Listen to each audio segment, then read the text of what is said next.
Hey, this is Andrew. My wife and I own Front Range A-Frame, a short-term rental here in Bailey, Colorado.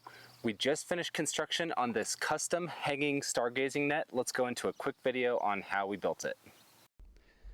With this project in particular, it was important to source high-quality materials, and that started with these 6x6 Western red cedar timbers.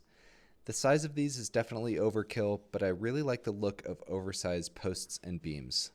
I start by cutting them to size, then notching half-lap joints for the bed frame. This will provide a very strong connection in each corner. I cleaned up the lumber with a hand planer, then started to glue and screw each corner of the bed frame.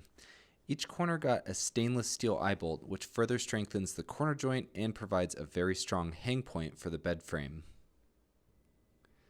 The net for this project came from Sunrise Yacht Products.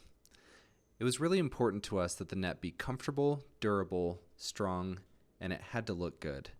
The net came with directions, but I would highly recommend just following along with their step-by-step video on their YouTube channel. With the net, we also got an installation kit, which to me is almost non-negotiable. The hardware was very high-quality stainless steel, and the lacing line was both really strong and had enough friction to really cinch it down and pull the netting tight. With the bed frame complete, it was time to turn our attention to the build site. After laying out the corners, we set some 10-inch cement piers for the foundation and let the cement cure for 2 days. We drilled and attached our corner brackets and then began to set our posts. I used a laser level to size each post and then began to attach the corner hardware. While the beams were still on the ground, I attached more stainless steel eye bolts and secured them with locking washers and bolts. Finally, it was time to start setting some beams and attaching them to the corner brackets with lag bolts and washers.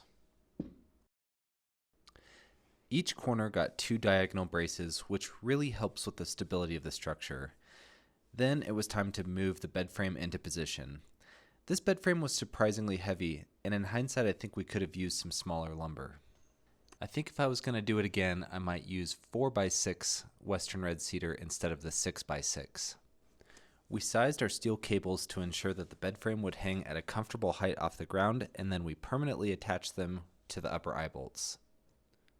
From there, the only other thing that we had to do was attach the bed frame to the steel cables using some stainless steel quick link carabiners. With that, the project is a wrap, and we are really happy with the way that it turned out. Suspending the bed frame definitely added some cost and complexity to the project, but we think that it was well worth the effort. Shout out to Sunrise Yacht Products for providing the highest quality net on the market. For more information, go to multihullnets.com, and you can check us out at frontrangeaframe.com. Thanks for watching. Cheers.